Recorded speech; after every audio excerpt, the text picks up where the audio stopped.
Гурван байсан. 1 2. За тийм 1 2 за 1 2 3. Сайн байна. За яарэ.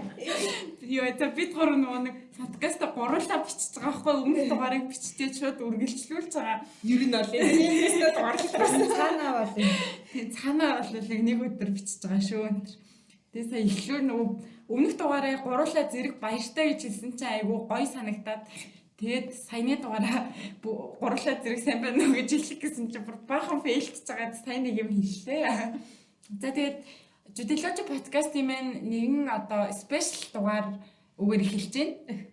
Та бүхэн өмнөх 2 дугаарыг маань сонсон бол одоо 24 оны хуульчдын сонгон шалгаруулалт сорилго зарлагдсан. Тэгээд хүмүүс маань бэлтгэл ажлаа ингээд базаагаад явж байгаа.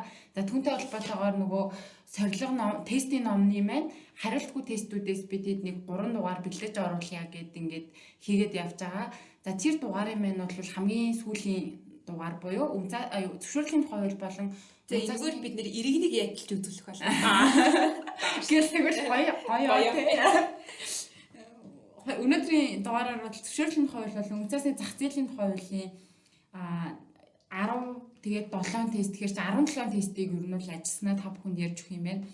Тэгээ өмнөх дугаарын төгсөд хэлжсэн чинь нөгөө иргэн захиргаа, ирүү энтер гэсэн айгүй олон тестийг бол бидэд ажиллаад танилцуулах боломж чалга, хүсэлж алга юм байна. Тэгээд цаг чалга гэх.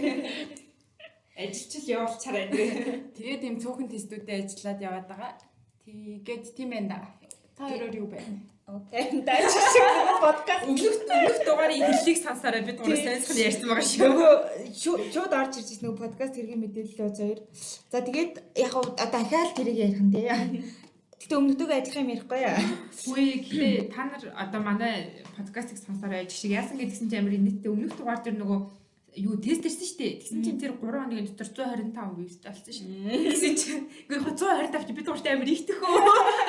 Та нар хэлдэггүй байна. Дунд чи 2 3 нугалчих байгаа юм байна да. Тэгвэл яг манайх дунд чинь 100 хүрэхтэй гүтэл байсан гоё. Тэгвэл 3 хоног дотор гэдэг чинь гарах тест хийгээгүй л байгаа байхгүй. За тэгэхээр иймэрхүү сонирхолтой байна. Би яг та цаа үзээд байвал хаш эргээ ажилласан ч яг. Бас хүсэлтийг харгацсан. Нөгөө нэг 50 лайк хүрэх юм бол иргэн ажиллан амтаа гэдэг шиг. 50 лайк хүрэл 50 тест.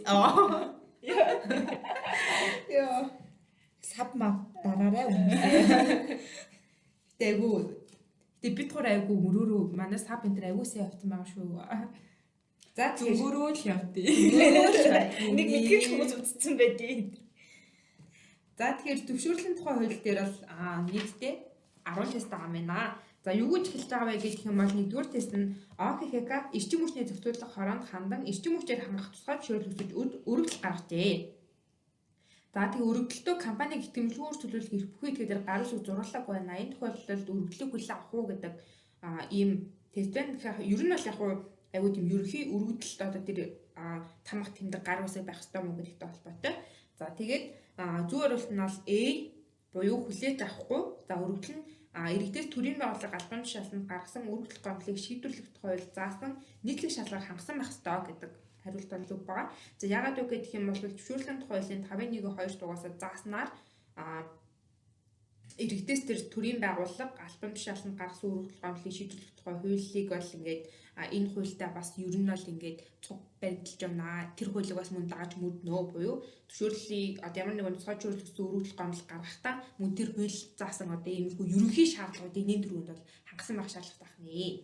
За хоёрдугаар тест нь бол СХХ-н эв эмнэлгийн хэрэгслийн борлуулалт зүйлтэн газарт хандан эв эмнэлгийн хэрэгсэл импортлох тусгай зөвшөөрөл хүсгэд за эв эмнэлгийн хэрэгслийн тухай хууль заасан зарим баримтыг өгөөгүй тул өргөлийг буцаасан байна. Энэ үндсэлтэй юу?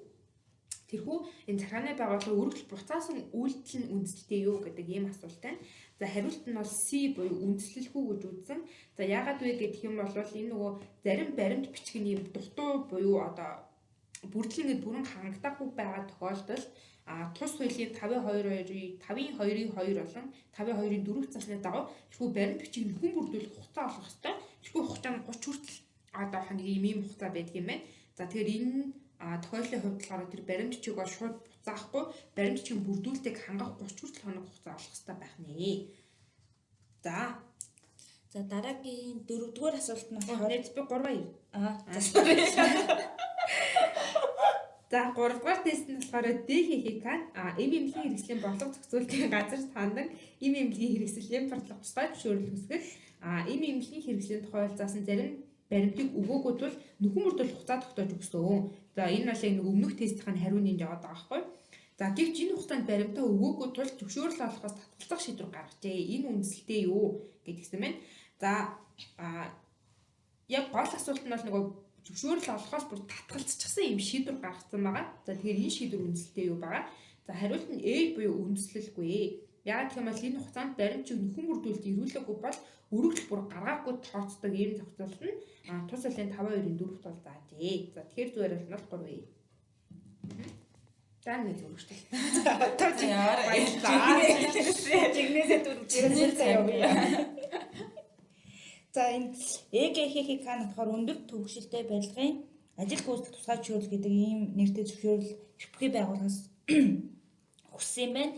За тэгээ эрх бүхий байгууллага бол одоо тусгай зөвшөөрөл олох ажиллагаанд магадлан шалгах ажиллагаа нэмэлтээр магадлан шалгах гэдэг ийм ажиллагаа хийж байгаа. За энэхүү ажиллагааны хүрээнд яадаг вэ гэхээр нэмэлт мэдээлэл шаардлагатай гэдэг үндслээр хэд хэдэн төрлийн байгууллагуудаас мэдээлэл хүссэн байлээ. За тэгээ ЭХХК-ийн хувьд юу гэдэг вэ гэхээр одоо энэ нөгөө эрх бүхий байгууллага санаатаа ингээд удаашрууллаа, хүн зүтгэл гаргалаа гэсэн тайлбар гаргадаг байгаа. За тэгэхээр ер нь ийм төрийн байгууллагаас холбогдох нэмэлт ажиллагааг магадлан шалгах ажиллагааны хүрээнд ингээд авах боломжтой юу? Энэ өөрөө хууль зүйн үндэслэл нь юу вэ гэдэг асуулт байгаад байгаа.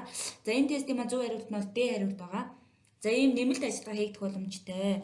За магадлан шалгах ажиллагааны шаардлагатай нэмэлт мэдээллийг холбогдох төрийн байгууллагаас гаргуулаа авах бүрэн эрх нь бол зөвшөөрлийн тухай хуулиар зөвшөөрлийн тухай хуулийн 5-2 дугаар зүйлийн 6 дахь хэсгээр өгөгдсөн байт юм лээ. Тэгээ хамгийн сонирхолтой нь энэ нөгөө нэмэлт мэдээлэлээ зөвшөөрөл эзэмшигчээс өөрөөс нь одоо төрийн байгууллагуудаас ингээд өөрөө аав гэж хэлж байгаа юм биш. Энэ эрх бүхий байгууллага өөрөө шууд төрийн байгууллагууд руу хандаж авах юм билээ. Тэгэхээр яг нөгөө зөвшөөрөл хүсэгчтэй бол бас илүү амар нөхцөл энэ зохицуултаар бүрдсэн юм байлээ.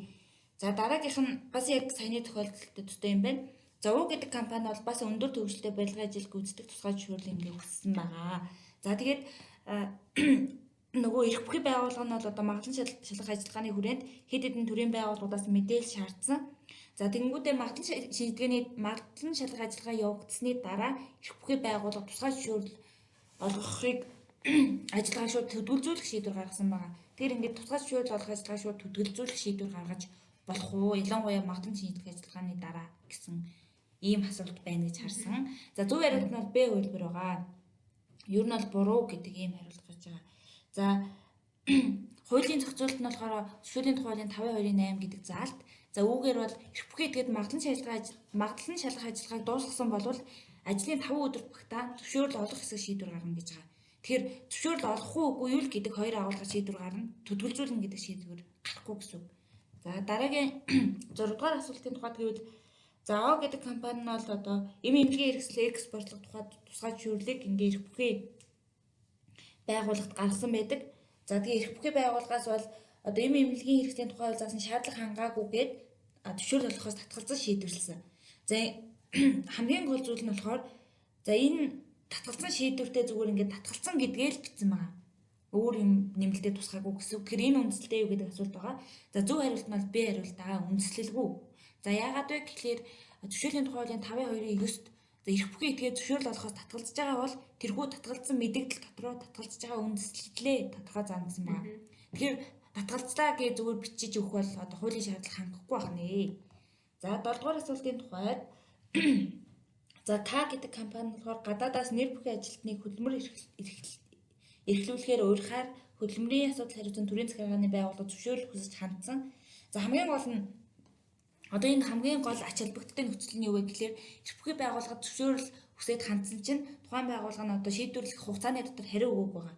Тэгэхээр энэ тохиолдолд зөвшөөрөл олгосон гэж одоо К компани нь үзээд ерөнхийдөө гадаад ажилтнуудаа виз авсан ийм дараагийн үедээ хэрэгжүүлсэн байна. За тэгээ энэ нөхцөлд энэ зөв үү гэдэг ийм асуулт байна.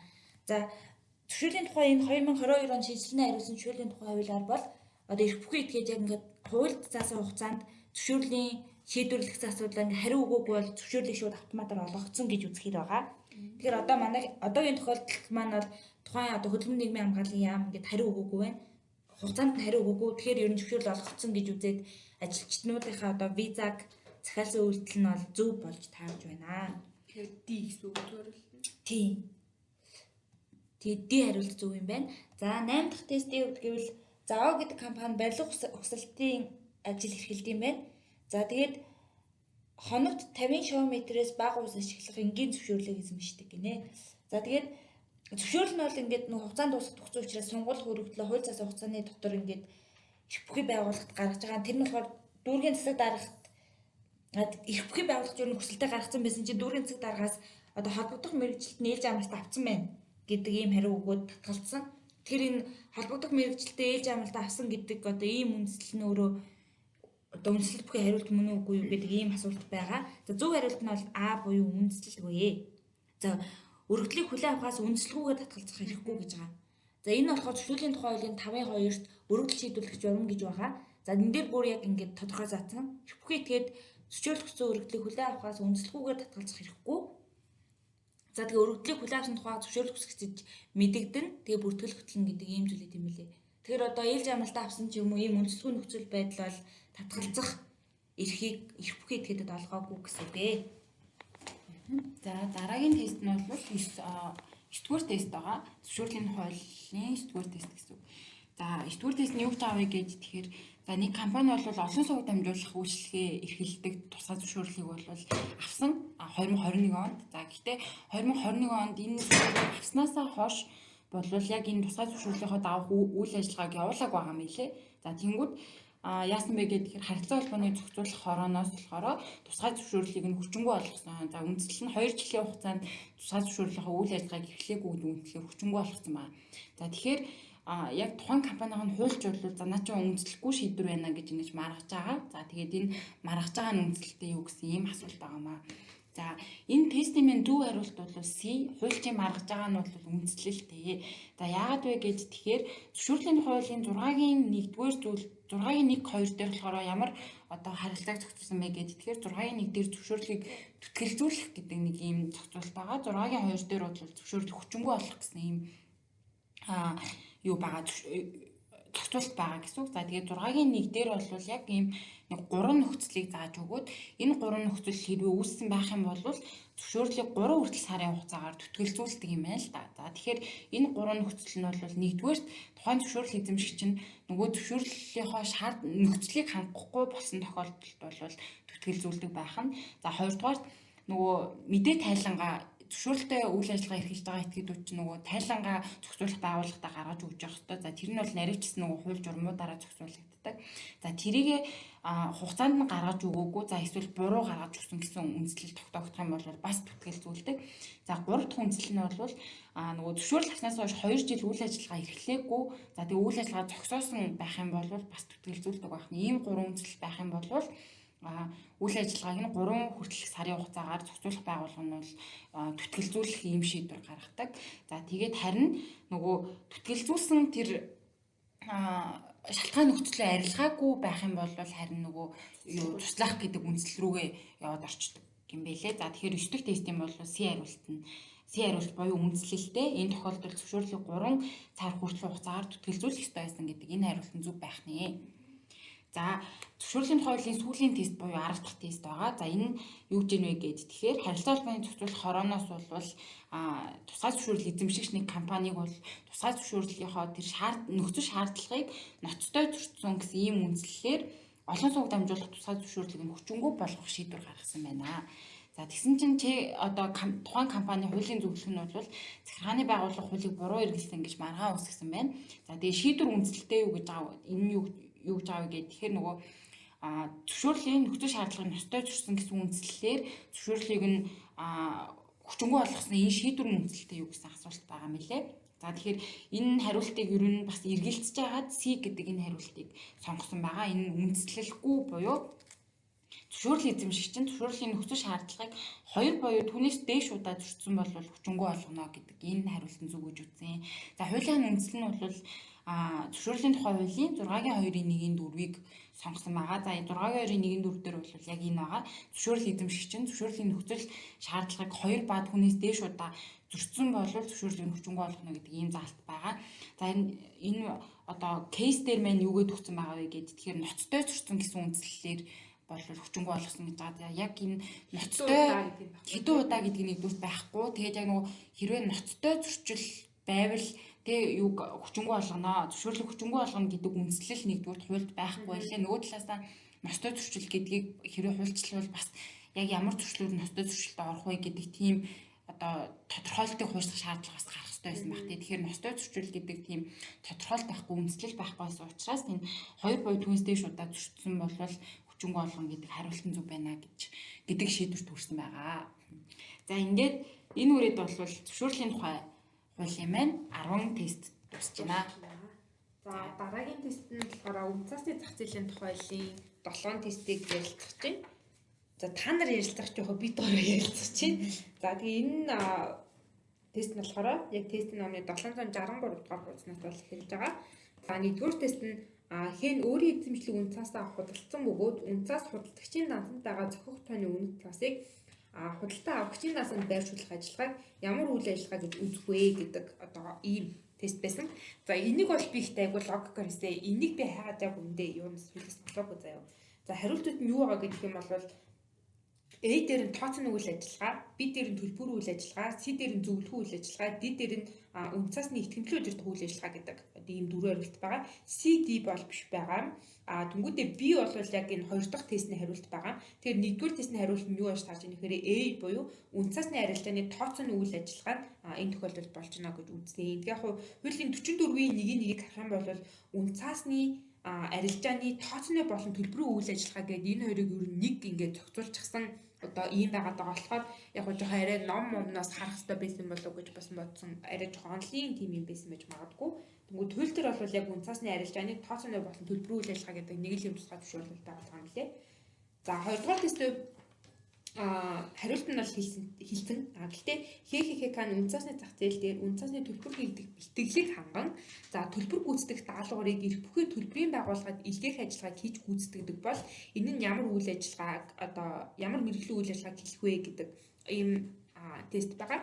За энэ нь өмнө хийсэнчлэн үнцасны зах зээлийн тухай хуулийн 44-ийн 1-ийг заасанчлан үнцасны арилжааны төлбөрийн үйл ажиллагаа бол байнамаа. За гуравт нь болохоор АХХК-н үнцасны зах зээл дээр өөрийн нэрийн өмнөөс өөрийн хөрөнгөөр үнцасыг худалдаахаар төлөвлөж буй бөгөөд за худалдаахаар санал болгож буй үнийн хүчинтэй байх хугацааг зааж захиалга хийсэн. За энэ тохиолдолд АХХК-гийн хэрэгжүүлэх буй үйл ажиллагаа нь ямар үйл ажиллагаа гэж үзэх вэ гэдэг.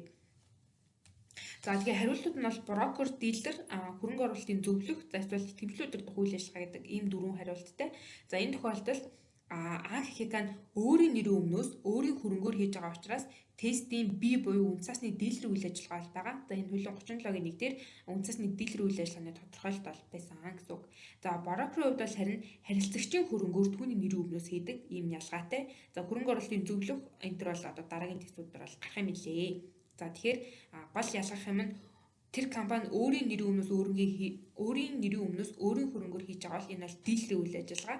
За харин харилцагчийн нэрийн өмнөөс яг бусдын одоо хөрөнгөөр хийж байвал брокер үйл ажиллагаа байдаг байна. За дараа дөрөвдүгээр асуулт нь байгаа. За дөрөвдүгээр асуулт болохоор үнэт цас гаргагчийн нийтэд танилцуулагдсан мэдээлэл дээр үндэслэн судалгаа шинжилгээг гүйцэтгэх, харилцагчид үнэт цасыг худалдаа авах үнэ нөхцөл хугацааны талаар мэргэжлийн зөвлөгөө төлбөртэй өгөх үйл ажиллагаа нь ямар үйл ажиллагаа вэ гэдэг асуулт байгаа. За энэ нь бол үнэт цасны зах зээлийн тухай хуулийн 39 дугаар зүйл тодорхойлсноор үнэт цасны хөрөнгө оруулалтын зөвлөхийн үйл ажиллагаа юм билээ. За тэгэхээр манай тестийн маань C хариулт гэсэн үг ээ. За 5 дугаар асуултын тухайд Монгол Улсын иргэн бэ Эрдэнэс хамтлагаа компани хувьцаа эзэмшигч. За тэгээд брокерийн компанид бас үнэт цасны данстай этгээд байгаа. За тэгээд энэ Эрдэнэс хамтлагаа компанийнхаа хувьцааг одоо зах зээлийн үнээр худалдах арилжаалах сонирхолтой байгаа. Гэхдээ энэ яг Эрдэнэс хамтлагаа компани энэ эзэмшиж байгаа хувьцааныхаа зах зээлийн үнэлгээг хэрхэн тодорхойлохоо мэдэхгүй байгаад байгаа. За тэгээд арилжаалах үнийг тодорхойлоход туслах зөв боломжийг олно уу гэдэг ийм асуулт байсан. За энэ асуултан дээр бас нэлээдгүй ер нь эргэлцсэн. Яг хуулийн үндслийг нь бол олоогүй.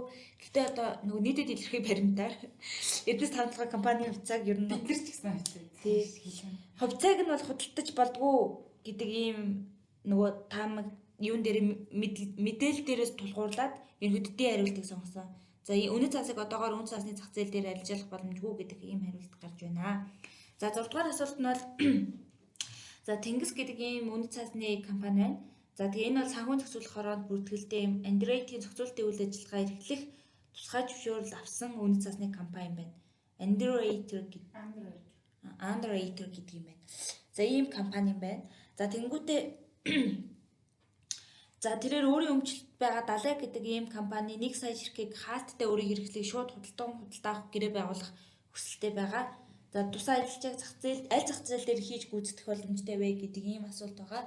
За энэ асуултан дээр бас яг нөгөө зөв хариултаа яг нөгөө хөдөлбөргүйгээр олж чадаагүй. За тэгээ таамаглалаар бол биржийн бус зах зээл гэдэгний хариулт байна гэж үзсэн. Та хэд маань энэ дээр бас хариулт юмд бол үндслийг нь бол бас комментээр хуваалцаарай. За хамгийн сүүлийн асуулт нь бол 7 дугаар тест. За харилцагчийн хөрөнгө өөр түүний нэрийн өмнөөс түүний даалгавраар үнэт цаасыг худалдаа авахтай холбоотой зөвлөлтийн үйлчлэгийг гэрээний үндсээр эрхлэх нь ямар үйл ажиллагаа вэ гэсэн ийм асуулт байна. За хариулт нь бол үнэт цаасны зах зээлийн тухай хуулийн 36 дугаар зүйлийн нэгдэх хэсэг тусгагдсан брокерийн үйл ажиллагаа байд юм байна. За үүгээр бол үнэт цаасны тухай хуультай холбогдох тест маань дуусгар болж байна. За тэг угаас үгээр манай ер нь дугаарч дуусгар болж байна. Тэгээд ер нь бол цаашаа тест хийхийг нэр үнэхээр лайк дээд байгаа шийд юм уу? Гэтэ би тэгэд тесттэй бол ингээд яг цаашаа өргөжлөх хэсэг маань ингээд тодорхойгүй байна. Та хэд шилтгаална. Гэхдээ бидний нөгөө подкаст case information sheet гэдэг legal data дээр ордог Judilogy-гийн одоо тэр юунууд бүтээгдэхүүнүүд маань одоо хуваарийнхаа дагуу ороо явна. Тэгэхээр та бидний подкастыг тэгээд тэр case information sheet-үүдийг маань бас ингээ уншиж танилцах боломж байгаа шүү. Тэгээ нөгөө хантай байсан байх гэж бас найдаж байна. Бид нар чинь ингээл одоо янз янзын газруудад ажиллаж байгаа хүмүүс тэгээд яг одоо энэ жил шалгалтаа өгч байгаа тий. Тэгээд тийм болохоор яг нөгөө шалгалтанд ингээд хүмүүс бас бэлтэж байгаа юм байна. Ингээд ер нь нэг тийм хантай мэдрэмж бас авсан болов гэж найдаж байна. Яг нэг амар сүртэй бас тэг ингээл тус болол нөгөө даач биш те нөгөө мянган тестийг хийж өгье те гэдэг гадаа биш. Зүгээр ерөөхдөө ингээд бас тестүүдээ бэлтгэхэд нь хуульчийн цонх шалгаруулалтанда бэлтгэхэд нь нэг тийм жоохон урам зориг өгч юм уу те хантай байх юм үүднээс бас тэр талаараа нэмэр болсон байх гэж найдаж байна. Тэгээ би сая нөгөө хоёрыг ярьж хахад юу хайж утсан байхгүй би дээр нөгөө бодож байгаа марцсан байлээ. Дэлхийн хамгийн хэцүү шалгалтууд гэдэг нэг юу н хайж үзье бодож ирсэн. Тэгээ зүгээр гуглдсан чинь яг нөгөө хуультай холбоотой шалгалтуудаас хамгийн хэцүү нөгөө Калифорниагийн бар гэсэн орд юм байна л та. Тэгэхээр би ингээд хайж үзлээ. Тэгсэн чинь пасс хийдэг рейтинг гэсэн чинь нэг 35-аас 45 орчим хувьтай. Манайс их юм шүү. Тийм бүр ингээд гайхаад тэгвэл гайгүй.